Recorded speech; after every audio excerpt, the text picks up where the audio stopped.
Bienvenue à toi dans cette nouvelle vidéo. Lors de mes sorties en randonnée entre amis ou pendant de longues parties de basket, j'ai remarqué que j'étais beaucoup plus essoufflé que mes coéquipiers. Pourtant, je pratique une activité sportive régulière qui est la musculation, à raison de 4 fois par semaine. Et pour comprendre cela, je me suis intéressé au fonctionnement de notre organisme. L'être humain a un seul objectif, c'est de survivre.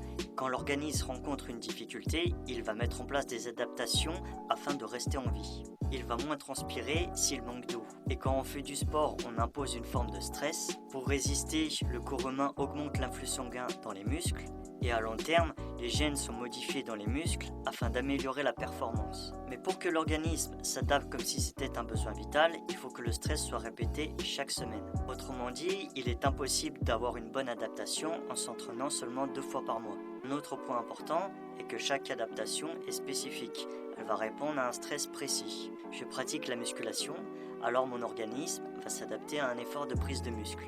Ça ne veut pas dire que la musculation va me rendre moins endurant lors de mes balades en montagne, mais que je serai moins endurant qu'une personne qui fait des trails, mais plus endurant qu'une personne sédentaire. Et pour éviter d'être trop essoufflé quand tu as pour activité sportive principale la musculation, ou à utiliser des longs temps de récupération, il est primordial de travailler le cardio. J'ai mis de côté les longs footings de plusieurs kilomètres car je n'éprouvais pas de plaisir à les faire, alors je me suis intéressé à une épreuve que l'on retrouve dans les tests d'entrée au BPGEPS ou dans celui des pompiers. Cette épreuve, c'est celle du luc léger.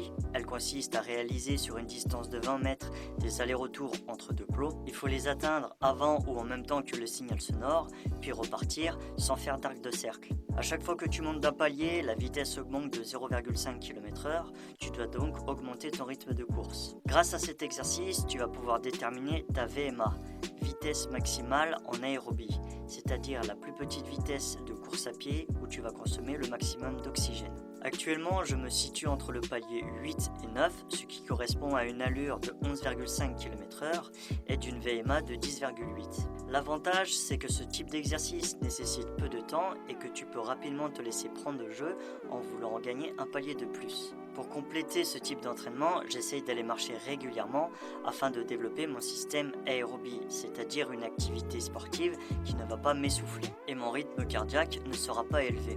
Et en réalisant ce type de cardio, j'améliore aussi bien ma capacité à récupérer entre deux séries qu'en dehors de l'entraînement.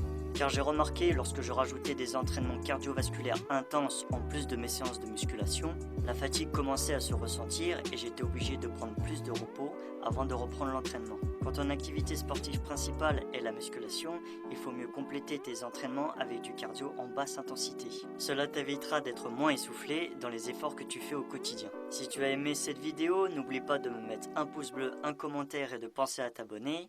En attendant, je te donne rendez-vous dimanche prochain, 18 h pour une nouvelle vidéo. Salut!